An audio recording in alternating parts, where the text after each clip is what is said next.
Mimi Rocah, welcome back to the show. Thanks, Preet. Great to be back with you. So, lots of interesting things going on in the world. I want to spend some time, though, and talk to you about being a prosecutor and then not being a prosecutor. So, we have been friends for a very, very long time. I think now, this is how old we are, 20 something years, maybe 23 or 24 years. Yep. I've been 2001, I started in friends with your SDNY, husband so for just as long, longer probably. a little bit longer, I think Yep. that may be true. And you made the momentous decision. We talked about it at great length when you were deciding to run for a very important office, the district attorney of Westchester County, where I would be one of your constituents. This was in 2019, I think you made the announcement. I campaigned with you and for you, including during the early part of the pandemic. I remember a couple of events where, like, I don't think we can have more of these events given what's happening with the health crisis. And you were successful in defeating an incumbent. It was a big deal. It takes a lot of time, effort, resources, diligence, resilience. And then you got the job. And then I'll say by my account and by most accounts, you're very popular. You did a great job.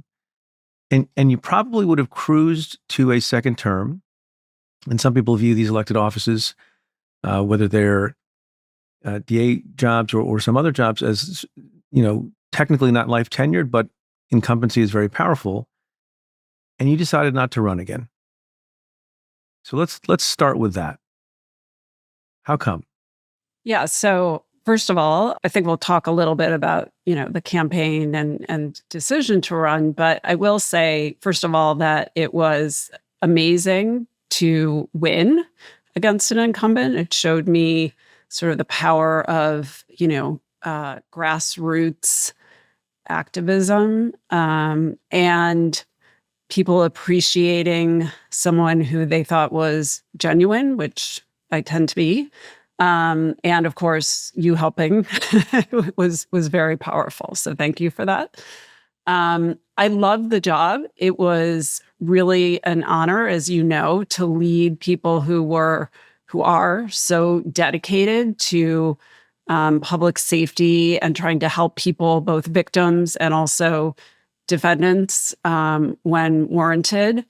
I went into the job with a list, basically, of, sort of my top 20 goals of things I wanted to change, tweak, modernize. And I think we accomplished almost every one of those.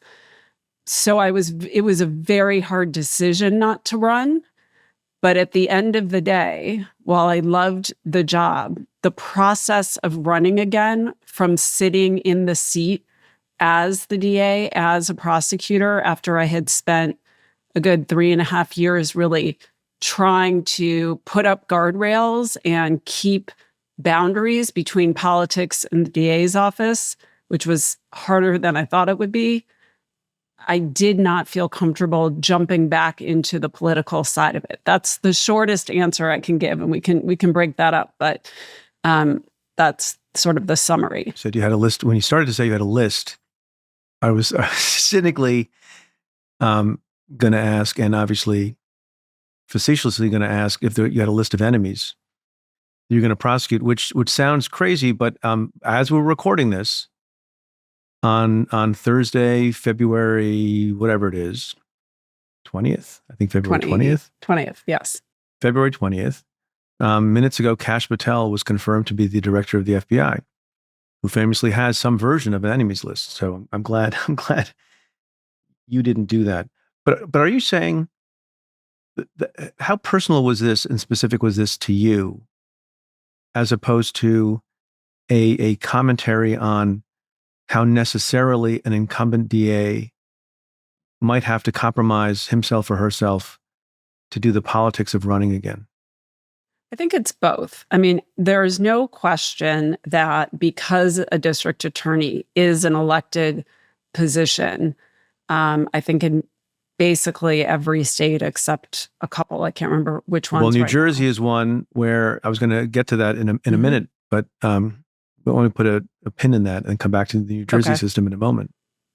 But because being a DA is an elected position, it necessarily involves campaigning and running. And there are some exceptions, for example, carved out in the ethical rules in New York State that govern district attorney. I mean, they're not rules, they're really an advisory.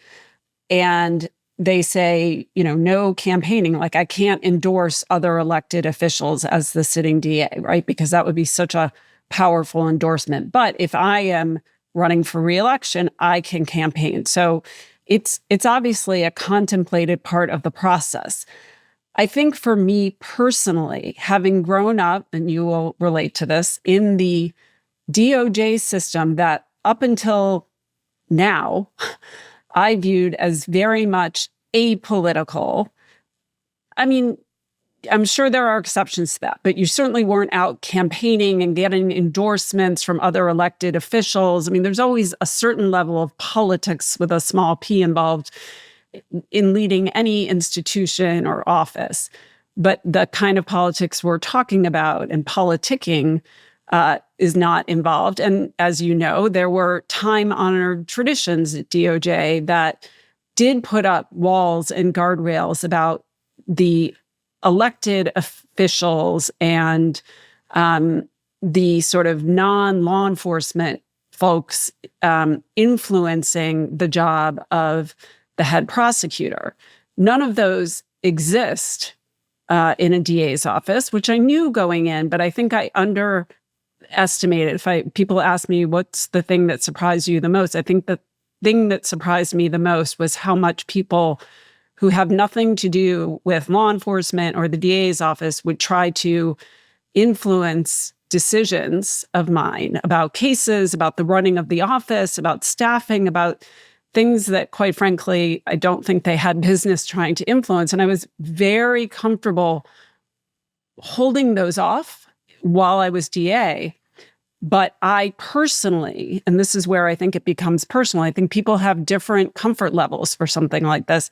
I personally did not then feel like I could turn around and reinsert myself into this political world and go to functions with the Westchester Democratic Party and seek endorsements and be on mailers with people who I had sort of held at arm's length. I do think a big part of that is because of my background from people like you, being taught about how hard it is to earn personal integrity and how easy it is to lose, doing the right thing in the right way for the right reasons. All those things we say, I felt them very much in my gut when I was deciding whether or not to run again, which meant reinserting myself in this political world. And it just felt very uncomfortable to me. I think everyone has to make that personal decision for themselves. But I do think it highlights also a structural issue and problem with having prosecutors be elected. Yeah. So do you think, given your experience and coming back to civilian life, that a state like New Jersey that has district attorneys appointed by, I think, the governor in conjunction with the attorney general of New Jersey also is not elected, but is appointed. Is that a better system? I think there's no perfect system because obviously there will be flaws with having any one person hold the power to appoint prosecutors for some of the same reasons we're talking about. But overall, yes, I think it would be a better system, having now gone through this experience.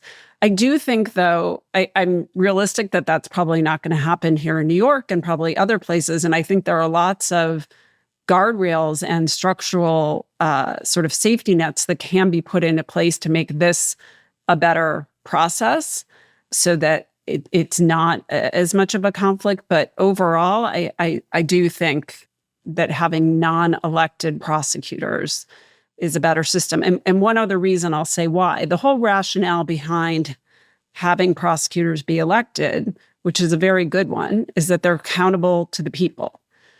And that sounds like a great idea and would be a great idea, but most prosecutors across the country are incumbents who stay in the job and don't have much of a challenger. And if they do, it's extremely hard, extremely uphill if you're not sort of part of the machine, part of the party. These are, I mean, even in Westchester, part of why it was such a big deal that I won a primary against the incumbent is the way it works here is, and I don't think this is so unique, is that the party kind of picks who its candidates are. And there's a pecking order and you're in line and you have to earn that by doing a certain amount of work for the party, so to speak. Not that that's a bad thing. I just don't think it should be the main qualification for who gets to be the lead prosecutor. I remember one incident when I was running and someone at my hometown, Scarsdale Democratic Party, stood up and was so angry at me. I mean, it wasn't just what he said, it was the degree of anger that I dared to run when I hadn't, according to him, sort of earned my turn in line because I hadn't been, as he said it, passing out pamphlets at train stations for other elected officials. And I said, I remained calm, though it was hard. And I said, you're right, but I have been a prosecutor for the past 20 years. So I think that qualifies me more. But that's the kind of who thing is that you're person? up against. I actually don't remember his name. I mean, he was a person in the Scarsdale Democratic Committee, but he was so angry about it because I was changing the sort of order of how things were supposed to be. And I think that carried over once I was in the seat, quite frankly, and we can talk more about that, but I think I was seen as a threat by some other elected officials. I have an observation / question just in thinking about what's going on in the country at the moment and hearing you speak. And I hadn't formulated this in advance, so I might not ask it and state it quite right. But as you and I were talking earlier before we hit the record button, there's a lot of concern about what's going on at the Justice Department. There are memos that have been issued by Pam Bondi, including one about how prosecutors are not allowed to use their own discretion in certain areas, an emphasis on, bowing down. These are not her words, but it could plausibly be read this way, bowing down to the policy views and priorities of those who won the election, which is not necessarily inherently wrong, but that's odd language to use in a memo, particular reference to the victors in an election. And there's a lot of people saying,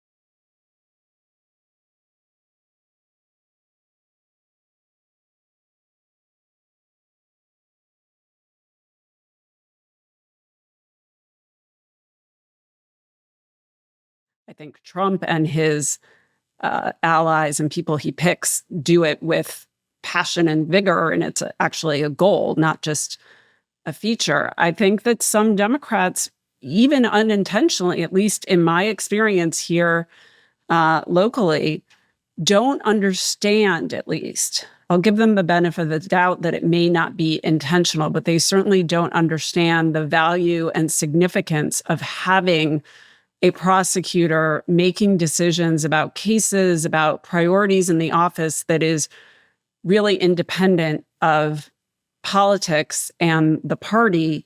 And, some examples at the very beginning, I remember of my term, there was a press conference we were having announcing a joint task force on gun and gang violence. And it was with FBI, with the task force. It was all law enforcement. And I got a call from the then deputy county executive who was very angry with me that he and other elected officials had not been invited to this press conference. And he actually said to me that I was not being a, quote, team player. And I felt like I was in some bad movie because it was, I said what I imagine you would expect me to have said, because I think anyone from SDNY in that background would have said, which is, but I'm not on your team. I'm not playing for the team of the Democratic Party or, in this context. I am a prosecutor and I'm doing this for law enforcement. I don't think it's appropriate to have elected officials there. Even though, again, to them, I understand why that seemed weird because I'm an elected official. But I knew and I know that I was making decisions not in that capacity. I think part of it, quite frankly, is that a lot of elected officials don't believe that someone can be in a position, an elected position, and not take all those kinds of considerations into account when making our decisions. But I knew that that's not only what I was capable of, but how I wanted to be in this job, and I did. So people understand how important a consideration this can be. So when I was U.S. attorney, obviously I was in an appointed position, and we brought a very significant case against a number of individuals and a development company who had created or was supposed to create a software program for city employees to bill their time. It was called City Time. And it turned out to be a massive fraud. And we settled with the company to pay the $500 million or so overage between what the programming and the software should have cost and what it ended up costing. And multiple people were prosecuted and sent to prison. There were some fugitives. And I believe it was at the moment that we were announcing the resolution with the company that we planned to do a press conference. It was $500 million. And there was a debate about whether or not Michael Bloomberg, the sitting mayor of the city of New York, who didn't have any sway over me, not in the chain of command, in a different level of government, city government, and I was a federal prosecutor. And we had a whole debate. I don't think I've told this story publicly about whether or not Mike Bloomberg could come. And the Mike Bloomberg people were like, he would like to come and be there to thank the prosecutors and other innocuous things. And it was so ingrained in me, as it is in you, not to have an elected official at a prosecutorial announcement that we had a bit of a fight about it. Ultimately, and I think this is the only occasion, and I did many, many press conferences, the only occasion when an elected non-prosecutor was at the podium with us, even briefly, and to the extent that Mike Bloomberg, on behalf of the city, was accepting this funding as a victim, as a putative victim of the crime, we thought that it was appropriate. And some people might think it's funny and overwrought to be thinking about these things. I think a lot of folks would do better to think about these things a little bit more. So thanks for that. Yeah, and to your question, Preet, I mean, I think it is really hard to talk about these issues equally when I think there is more risk, right? And I'm very used to talking about how Republicans have made a mockery. Well, I will say the Trump Republicans, because I still do think there are many good Republicans who understand the difference. I mean, Liz Cheney being one of them, but many others. But who have no problem and in fact have a goal of manipulating the justice system and intruding on it with their power. I'm not attributing the same motive to Democrats, but I think we have to call it out no matter where it happens, or we're being as disingenuous than as, others. So I think it's more important now than ever. You talked about the incumbency advantage, and certainly that's there. But it did strike me as you were saying that one of the things that's been in the news lately is the actual defeat of a number of incumbents in San Francisco and in other places. And in fact, in some cases, movements to dethrone sitting DAs. Do you think that power of incumbency is as strong as it used to be? I think it depends. I think it depends on what the support is for the person who's challenging the incumbent. I mean, the circumstances you're talking about are where you have, for example, a Democratic DA, and they are challenged by someone who is perceived, frankly, as too liberal, right? And then they face a very significant challenge, usually from a Republican, someone from another party, as opposed to a primary. That doesn't mean I do think primaries are becoming a little more common. But I think it has to, I mean, I had a platform already because I had been on MSNBC. I had been a federal prosecutor. I had people like you endorsing me.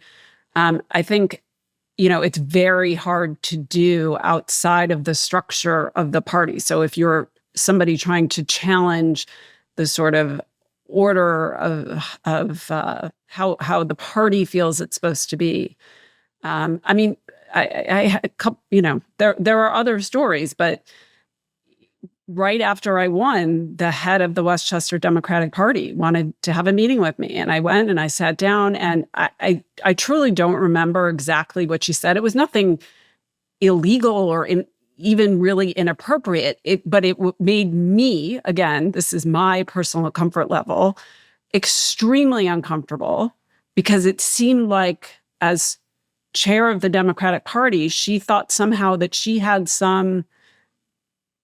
that we were going to have a relationship while I was DA, and that we were going to talk about priorities and things. And I just very quickly said, I don't know what you're used to, but I'm not that kind of DA, and I don't think we really have much to talk about. It was a very short meeting, and I'm sure it made her angry, and maybe I didn't give it enough, time to play out. But again, that's what knowing myself and my level of integrity and what I wanted to signal right away, that I was comfortable doing. So this is maybe an awkward question. Do you have a view of some of your predecessors in that job who got reelected again and again? Yes. I will say this, because look, I don't want this to be I'm just here to talk about things that, or people in particular. But the fact that people felt comfortable coming to me in the ways that I just described, or calling me up and saying, you should open an investigation into my opponent, or texting me and telling me that they hoped, I'm talking about other elected officials, that they hoped I would give consideration to a certain defendant who was friends with an elected official. The fact that people, I don't think they honestly understood how problematic that was. And so that tells me something about how at least this office was run. And I've spoken to people who are DAs in New York elsewhere, and I'm not sure it's the same. And if you think about like the Manhattan DA's office, for example, I mean, no one was calling up Bob Morgenthau and, saying, hey, could you do this on a case? I mean, they just weren't. And so I think part of it is the history of who's in that chair and what guardrails they set up early on. And so I viewed part of my job as trying to teach people, hey, this is different. This is how we do it. This is why it's important. And either because I think they didn't quite believe me. And so when I went for budget meetings or other things where I was genuinely trying to get resources we needed for the office and for my people who deserved them, there was an assumption that I had some ulterior motive, I think, that was political, or that I was planning to run for something else. There was all these rumors that I was using this as a platform to run for something else, which could not have been farther from the truth. And just an inherent desire to oppose what I was trying to do because they could oppose what I was trying to do. And so things that should have been pretty run-of-the-mill, for example, with our budget, where the money was already allocated to our office from the state, but we still had to go get permission from the county. Things like that, it made no sense. And we ultimately prevailed, but it was a battle that it didn't need to be. And I know that was political. Did you talk to a lot of people about your decision not to run again? Yes. Because I remember we spoke. We spoke. I mean, we spoke at some length. Do you remember? I reached out to everyone who has ever given me good advice. I talked to my mother. I talked to my husband. I talked to my kids. I mean, I probably talked to my dog. I agonized over it because, again, I loved the job and I really care about the people in the office. And I know I don't need to explain that to you, but I felt like I came into an office where the people in the office were, understandably a little skeptical of me. Who is this person, this Fed prosecutor, first of all? I mean, right there, you're in a state prosecutor office, you're coming in as a Fed. That is not necessarily a position, from which to earn people's love right away. But I do think, not everyone for sure, but I think that over time, not just me, but me and my team, won most of them over, earned their trust, I should say, which is exactly what I wanted to do, that we were there really trying to do the right thing, that we were fighting for them, that we had their back, that we didn't always make the right decisions, but we were trying to, that we took their views into account, that we listened to them, that we had dialogue, all those things that, again, having a boss like you taught me. And I think, I know, because when I left, certainly people were telling me, but I also could see it. I could see that they understood some of the most drastic changes we made, like bringing in a conviction review unit. That was not something that people were necessarily excited about, but I think they understood at the end of the day how important it was and how it taught us to be better prosecutors on the cases we were working now. So sorry, I got off track there, but you can see how much I love talking about the office because I really do love it. So it was an agonizing decision and I went back and forth and back and forth. But I'll tell you the one story about how I came to this, which I alluded to, but people always say, what's your gut feeling? Follow your gut. And I usually say, I don't know what you're talking about. I don't have a gut. If I had a gut feeling, I would have decided this a long time ago. I'm going back and forth because my brain is telling me different things.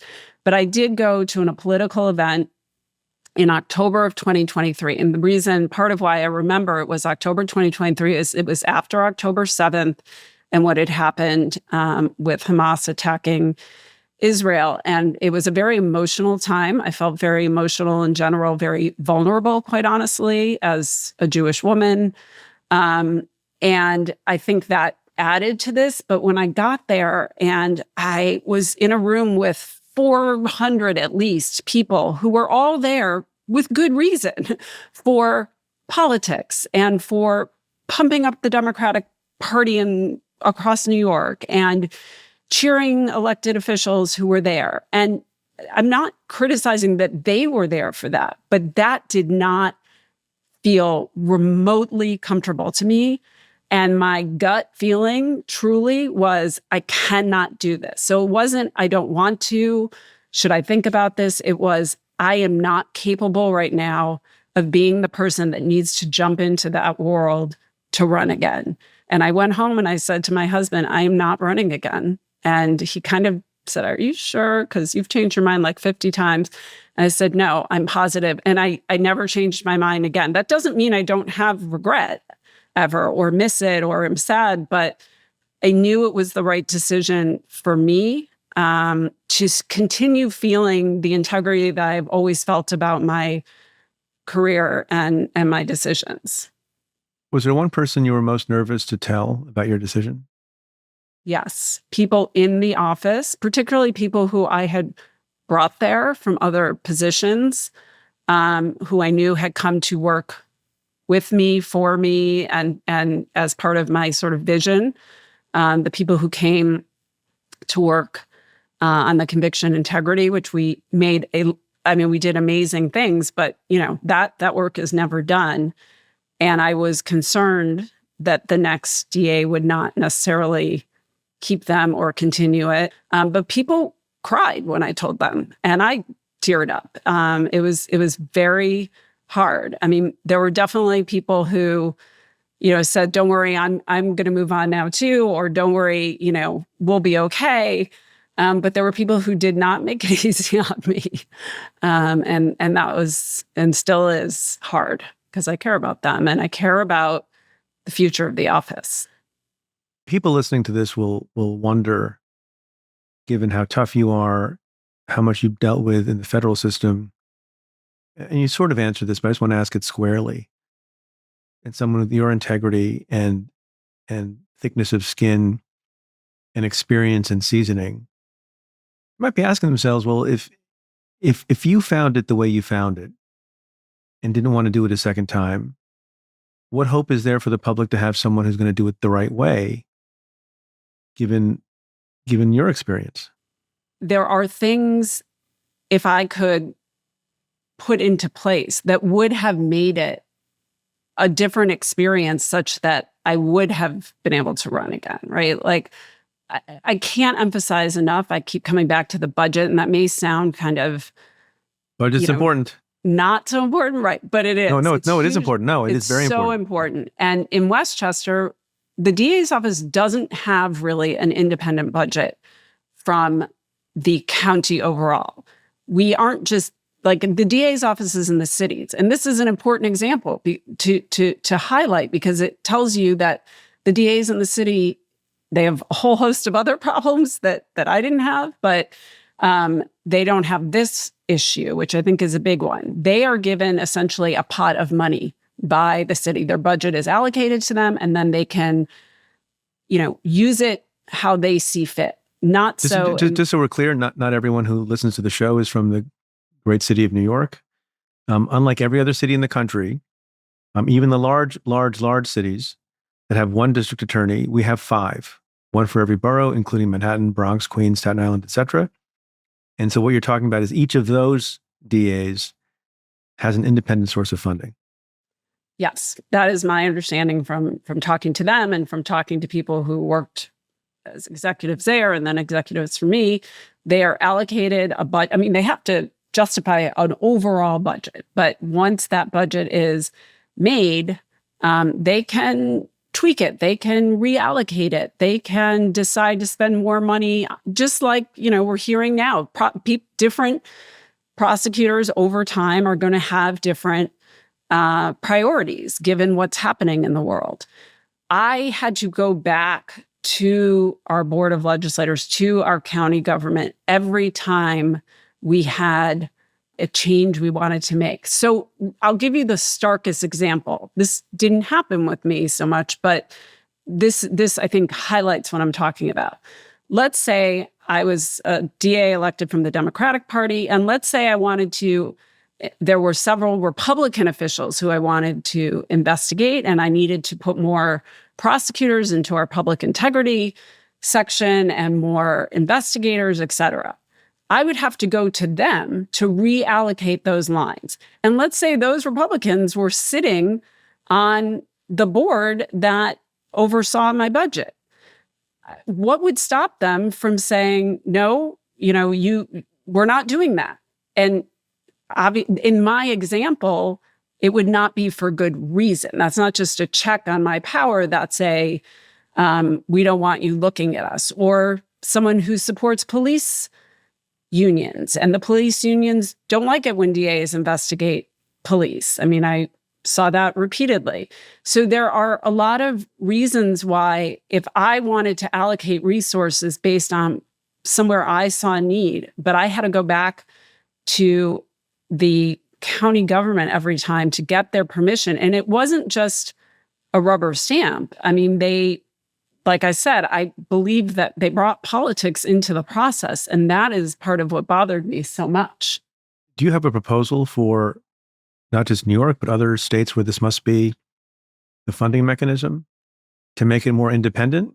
Yeah, I mean, it has to be that you are allocated an annual budget, and once that money is allocated to the office, you can decide how to use it within your office. I just think that has to be completely independent. I also think, and again, this is a big difference from New York City, which has the Department of Investigation, DOI, which is a whole other agency devoted to doing public integrity type investigations. We don't have that in Westchester, nothing even close. They just in the past year or two created a board of ethics, but it has none of its own investigators, not a real budget. I think we got one referral from them, and And frankly, we got the referral after they had asked outside counsel to investigate something, which I thought was also a little strange. But there's no body like DOI.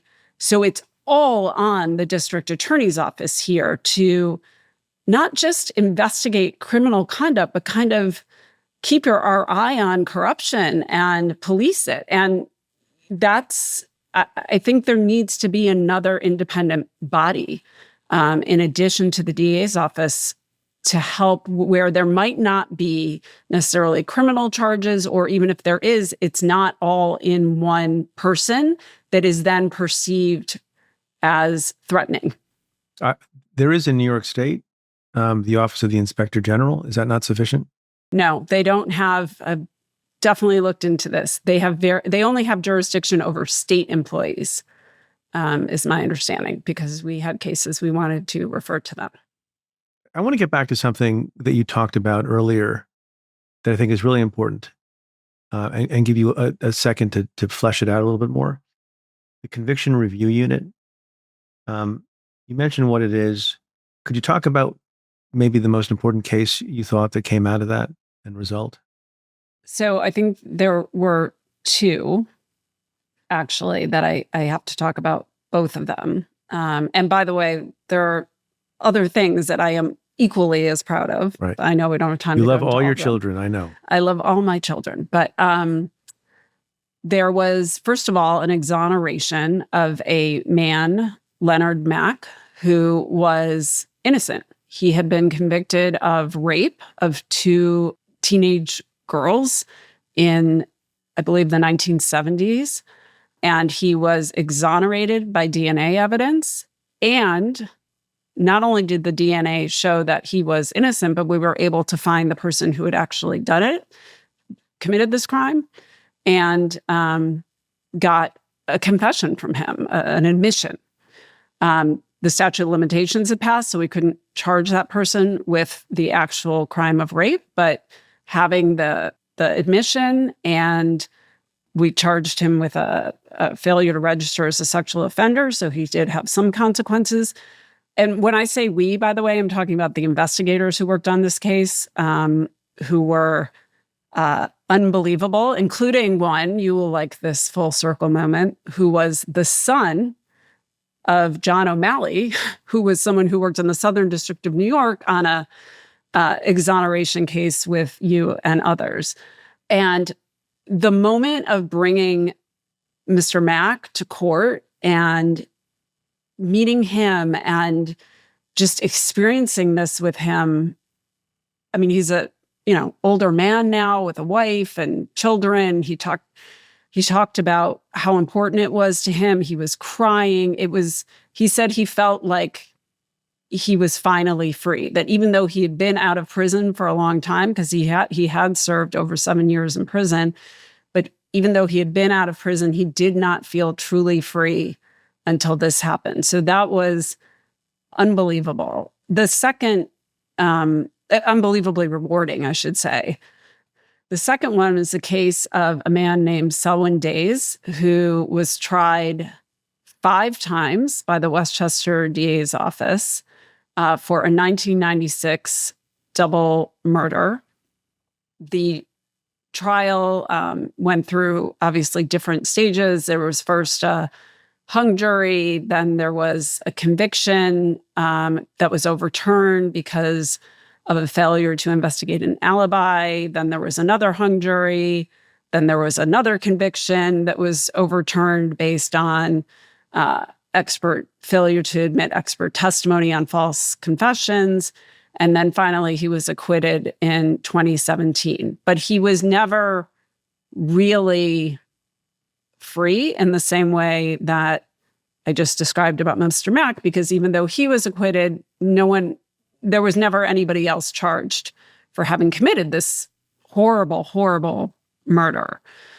And our conviction review unit received a request to look at this again and look at some specific leads, which our investigator, again, an amazing investigator, former NYPD detective, and he followed it. And I'll say this because it's actually an ongoing investigation still with now the Bronx DA's office, because it was referred there because of a conflict motion that we made saying that our office couldn't really fairly independently investigate this now.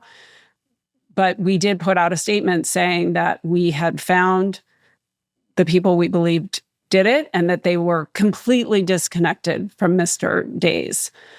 That was a really big deal. I think there are all sorts of lessons to be taken from it about tunnel vision and, all the things we talk about for prosecutors. You could do a case study and maybe someday we will. But again, I felt very proud that the same power that can be used to prosecute people who deserve to be prosecuted can also be used to free, essentially, or exonerate people from the burden of prosecution when they don't deserve it. Yeah. I've always said you must run just as fast to exonerate the innocent as you do to convict the guilty. Policy question: do you think every large-sized DA's office should have something like the conviction review unit? Absolutely. And not only because of what we're talking about the individual stories and cases and impact on those individuals, but because it taught us so much about things in the office that we needed to fix or work on, some of which had over time fixed anyway, but some of which had not, like making sure that there was a single person who, this doesn't apply to these cases, but other cases we reviewed, a single person who was responsible when you did narcotic sweeps for knowing everything with all of the CIs and having the big picture, not just individual cases, because sometimes you don't really know what you know until you have the big picture. Those kinds of things are important to us. Sorry, confidential informants. CIs meaning confidential informants. Yes. But I think it helps create procedures and tweak things that make the cases you're doing now better so that you never need a conviction integrity unit down the road. One more policy question. You were talking earlier about the nature of the problem when local prosecutors are elected. Do you have a view about that with respect to elected judges? I don't know if I should reveal a voting habit of mine, because it's controversial within my family, perhaps. I don't vote for judges on the slate because I think it's crazy, much more so even than what you're describing about DAs, that literally judges who are supposed to be independent in every way, shape, or form are allowed. It's limited depending on the state, but are permitted to campaign and raise money and are voted upon. And again, the appointment system is not necessarily the perfect system either, but the election of judges, which is, by the way, a cause that former Supreme Court Justice Sandra Day O'Connor championed to try to have a different system for judges. Do you have a view on that? Yeah, I mean, it won't surprise you for me to say that I have the same view, which is that the electoral and political system should not be how we pick the people who decide these incredibly important decisions every day about justice and civil cases too, or domestic violence. And in particular, they have to raise money to run campaigns. And if you have to raise money, then you have to worry about certain people and what they think of your decisions. And I'd like to think that I know I could be independent of it, again, because of my background and maybe to a fault, but I don't know that everybody can. And it's somewhat understandable. They're human. And we put them in this position. And there's also a perception. Look, there are DAs and everyone has a different rule. I don't remember what your rule was. By definition and by happenstance, someone running, a lawyer, a well-known lawyer with a lot of experience, either on the defense side or the prosecution side, running for DA in any jurisdiction in the country, likely knows a lot of people who are able to contribute and have an incentive to contribute, both, in good faith and for potentially other transactional reasons. Those people are often fellow lawyers. and specifically criminal defense lawyers. Or they work at firms whose partners are criminal defense lawyers with matters before the office. And whether or not you're screened from it or, you can take any vow of independence and integrity, I think increasingly people who are running for that kind of office realize that it's not the greatest look in the world, but it's also of great detriment. I mean, some of the people who are running for these positions, their chief fundraising source are other members of the bar. Do you have a view of that? Well, I mean, it made a pledge in my campaign, which I stuck to not take any contributions or endorsements from police unions. Not that they necessarily would have given me any, but that was a very clear and obvious one to me. But then at the same time, to not take donations from anyone who had a case or matter pending before the office. And if someone who did contribute later had a case, I either returned it or put it in escrow. I think usually returned it. And so I think that is a balance, of sort of both sides, of the coin. And I think is hugely important. I mean, I was lucky enough to be able to do that. It's not as easy for everyone. I mean, a lot of my lawyer friends who I know practice in the city, not in Westchester. So it was easier to draw that line. But I do think that's hugely important. The most obvious question that I would be remiss if I didn't ask. So what's next for you? It is a very good question. And I don't have a great answer. I've tried making things up to say, I would always answer that question at various inflection points of my career. I'm like, well, I have dinner this evening. Yeah, exactly. That's what's next. But the one thing I'm I can expecting say a more substantive now, answer. Yeah, go ahead. Given what's going on in the world, is that I will continue to try to advocate in different ways for a principled justice system that is not intertwined with anyone's politics, no matter whose that is. And right now, that very much means speaking out and talking about and working on what the Trump Department of Justice, which I view as corrupt, is doing to the justice system that we grew up in and love so much. We'll be spending a lot of time talking about issues like that and that arise from that on the podcast. Once again, my friend Mimi Rocah, thank you for your service. Thanks for being on the show. Thank you, Preet. Hey folks, never miss an episode of Stay Tuned. Hit that subscribe button now.